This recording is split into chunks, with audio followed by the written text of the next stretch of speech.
Hello, everybody. It's Mary Lynn Harris here of Part of Work, and I'm here with Annie. And this podcast show is about creating an impactful legacy, and it's all about workplace wellness.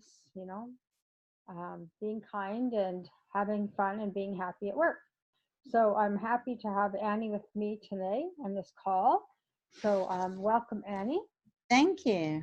Yeah, so Annie has a lot more experience, a lot of experience actually. I think she's been at it for a long time. How long have you been at it for, Annie? Well, I'm 52 now, so I think I've probably had 30 years of business and life experience. Yeah, yeah.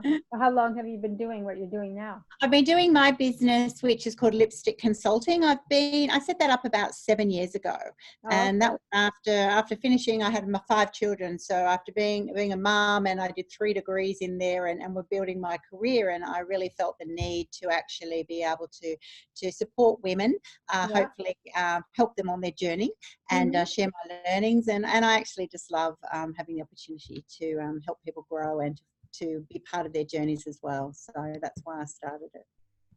Awesome. Awesome. Yeah, it's always amazing. We decide who our audience is after we've gone through some sort of experience. And Mm. then we decide, hey, I have something to share to that group or to Yeah. that person or persons, kind of thing.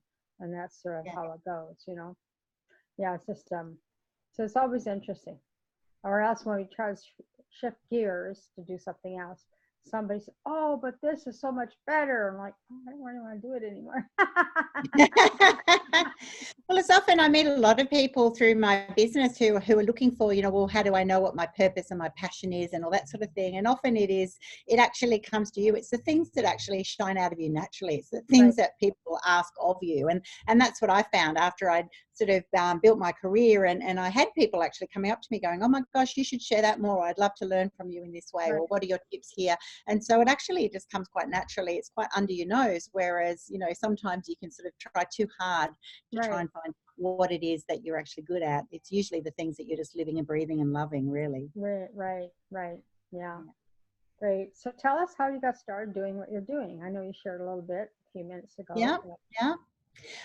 So I started the business about 7 years ago, and it was because I was sort of a bit of a crossroads of my life. And so I got married at 20. I've been married for 32 years now. I had 5 children, including 2 sets of twins, 26 months apart. Yeah. So pretty crazy sort of family life in there. I had a lot of sort of negative or limited belief systems. I sort of Yeah. got told, oh, you wouldn't be able to do business, or you wouldn't sort of progress in certain ways. And so I had grown my career anyway. I then ended up through there doing 3 degrees. And so I was working as a CEO. Oh, we've got lots of sirens happening. I was working as a CEO of the Australasian Society for Ultrasound Medicine, actually, and I went on a massive hike. So it was my first time that I actually left my comfort zone. I got really fit, and I went on a hike to Mhm. near Everest Base Camp. And so there, I was actually when you're taken away, I was taken away from my comfort zone. I was taken away from things that I naturally did well, and I suddenly had a lot of time to think while I was on the trail, to actually decide, well, what do I want to do as well as my career. And Right. so the business, my lipstick consulting, came out because I ended up saying to my husband, I feel like, when you haven't showered for a couple of weeks, you feel like, I said, I feel like I need some lipstick. And he goes, you don't need lipstick. You're out in the middle of wild, like no one cares. And I said, Yeah. well, that's the thing. I care. I want to know what makes me feel better. I want to do what makes me shine. And it was sort of a symbolic. When I came back, I said, yeah, I'm going to call myself Lipstick Consulting because, one, obviously I want to mentor and coach women, Right. but two, actually I say to women I coach, what's your lipstick? What's that one thing you need today Right. to empower you to shine in your circumstance? So it might be a bit of confidence, it might be an affirmation, it might Yeah. be being part of my program and having the tribe support them in what they're trying to achieve. Right. Everyone needs something to make them pop and feel loved and supported, and so it sort of culminated there, I suppose. Right. Right. No, it's cool. It's just nice that you took yourself away out of your comfort zone, and I think that's when you discover it really. What Ah, it is that you really want to do.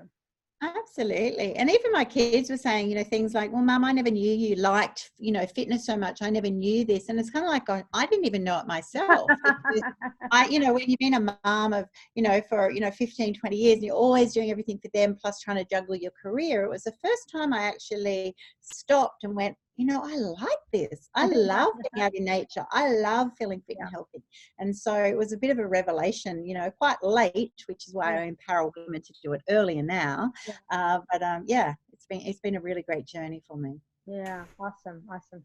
And so, can you tell me a little bit some of the biggest obstacles your clients face? Yeah. Or that you So the main clients who come to me, I offer a 12-month course called Magic Transformation, and it's sort of half of it is make magic personally, and half of it is make magic professionally. And obviously, if you do the full program, there's a lot of transformation. And so, so the women who actually come into that are usually overcommitted, feeling overwhelmed, and juggling business and life, and that's sort of the modern situation, that they generally are without them realizing, they're actually looking for clarity, they're looking for simplicity, and they're looking for focus. How do I actually do the things I'm doing well, and removing all the distractors or the things that just aren't serving me well, aren't building me up, they're taking on too much. And so part of the program and my mentoring and support is actually to help them. I have heaps of editable PDFs. I've got 16 modules. It's all online and fully flexible, plus they become part of a support group online. And so all of that actually helps them over the few months to actually realize, what I'm doing is generally too much. That's why I'm overwhelmed. I am overcommitted. I can see where I prioritize now what I want and what I don't want, what I'm taking on, what's someone else's issue, and all that sort of thing. So they get to learn a lot about themselves and the decisions they make, and what they're really wanting is actually someone to believe in them, support them, take them through step by step so it's achievable and not more overwhelming, and to succeed in the things that actually bring them joy and satisfaction. So it's been really successful. I love working with the people on my program. Very good, very good. So I just wanted to quickly just kind of divert a bit. It's just that, the women that come to you, are they from working in the corporate world, or are they basically in their own business? Like, how do they come to you? How do they come to me? I have a broad range, actually. So my demographic, if you like to profile a person, is around 28 to 45-year-old woman who's working in career and juggling, having kids phase.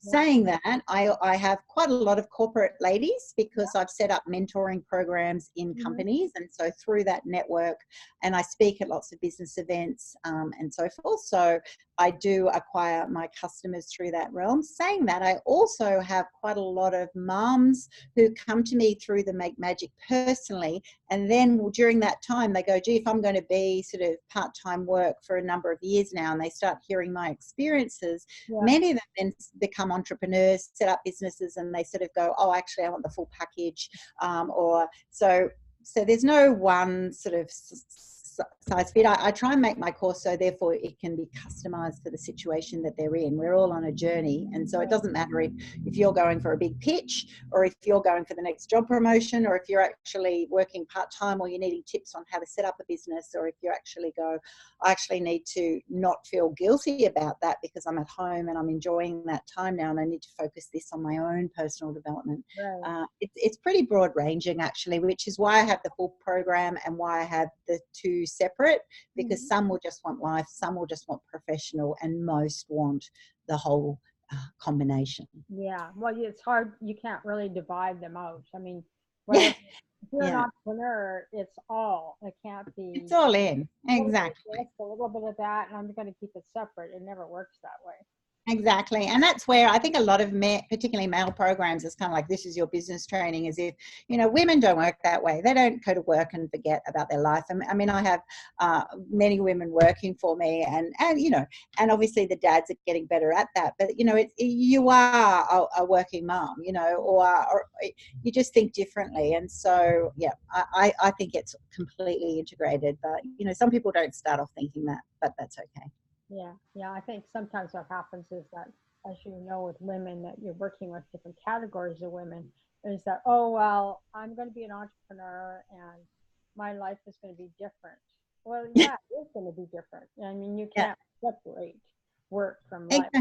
because it's all one, you know? And a lot of the social media stories go, oh my gosh, become an entrepreneur and money will be coming in while you're sleeping and you get a bit of flexibility and you'll be working on your yacht and all this sort of stuff. And like really, the entrepreneurial journey is not like that. It's a lot of hard work. It's working a long hours to get yourself set up. And those times come when you're doing things right, but it doesn't happen overnight. The reality is you need a lot of support. You need to join the right networks to appreciate and learn from each other.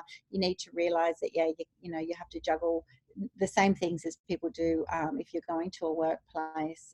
Yeah, yeah. No, it's so important. I think that is so important. And like you were saying, it's the journey. It's not so much, a station. I'm at this station for this time, and then move on to the next one. I know, that's right. Okay, give us some examples, some of the challenges that you find mostly that women seem to be facing, other than just maybe, um, I guess, reinventing themselves or Mm. whatever it is that you find the biggest obstacle that you see that are happening right now. Yeah, I find a few. One of them is mindset. It's a limited belief. It's like, well, this is my situation at the moment. So lots of blanket statements. I can't do that. I wouldn't be able to do that. I don't have the capacity to do that. And there's sort of very interesting, mindset beliefs that come from core learnings about themselves. And so there's a lot of rewriting people's narratives or stories that I work with people. So, well, why do you think that? Why is it impossible? And I'm the classic example to come back to them, because that's right, I had 5 children, including 2 sets of twins. Well, that's the first thing. Well, how did you do that? How did you go off and get trained, extra degrees? How did you get those things? And I go, on the surface of it, it was not possible, but actually anything's possible. So we break it down and so forth. So there's a lot of mindset issues. There's a lot of boldness and confidence, I suppose, to actually go for opportunities. So they all go. The amount of people who say, "Oh, you're so lucky that you've got those things." It's not like that they need to hear. You know what? I might have applied for 100 jobs before I got that job. I might have. I have been beavering away. Even my program. Oh, it's so lovely and beautiful and pretty. Yeah, but I typed away my 16 modules. I pre-recorded all that stuff. I'm constantly updating. It's hard work, and so it's the ability to realize what is required and to break that down to achievable steps. I think the quick fix mentality, the quick win, is really overwhelming and intimidating for a lot of my clients.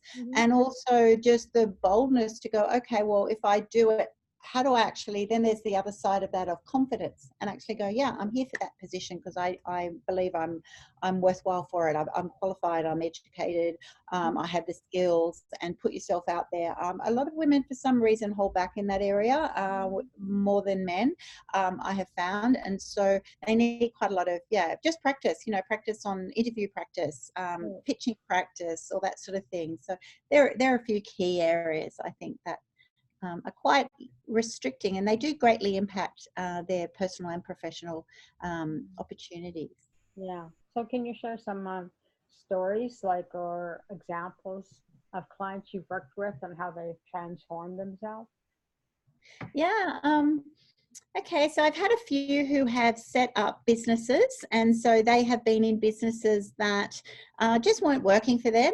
We all get into, sometimes we know exactly what we want to do. If I was male 30 years ago, I would have just done an MBA straight out of school and become a businesswoman, which is where I am now. But because I got married at 20 and I was a woman, I did nursing, and then I did a Master's of Education, and then I did business, and kind of all the way along round suddenly became surprise in business. And so I find quite a lot of women I've worked with have done that. They've sort of done something a bit by default, or they've done a career and they went, well, I spent that time 3 or 4 years at university, I can't waste it. But you've got the whole rest of your life. And so there's a number of women who I've then mentored and supported, and a lot of that comes down to, while you want to integrate it with your personal side, what do you actually love? What do you breathe? And those women, sometimes they're more creative.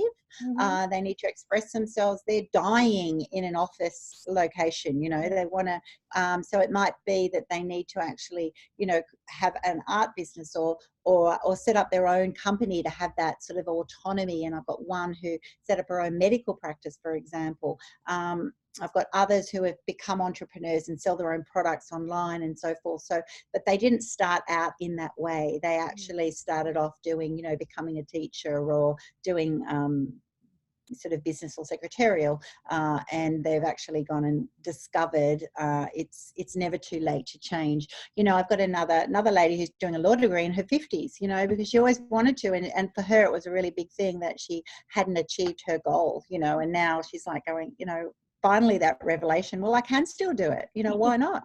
And she's doing brilliantly, and it's just transformed her. You see that joy, you know, when people are in their own zone, their own space, they know and living, breathing what they love doing. You can tell, you know, it gives them energy.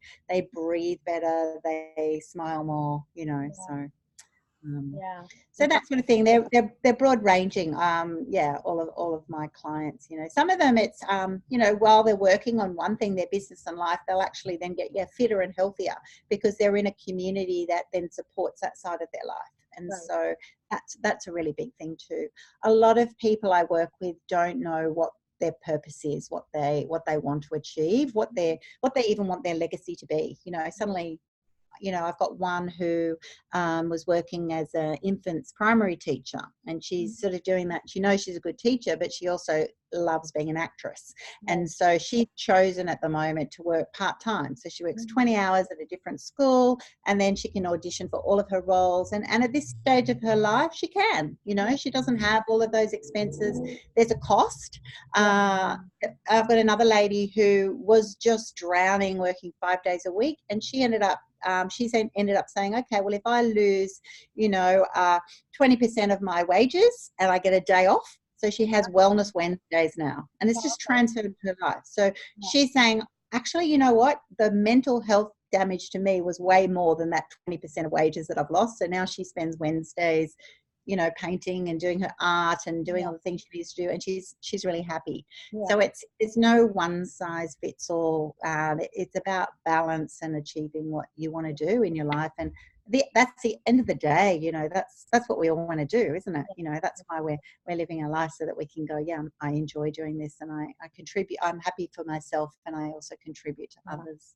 Yeah, because I think you brought up a good point there is about wellness. You know, we have to be, I always say, you have to be kind to yourself Yeah. in order to achieve whatever it is that you want to do, right? Because if you're Oh, not, or if you're not well for yourself, like you were saying, your client takes the day off just to do art or whatever she wants to do, some creative act. yeah. Yeah.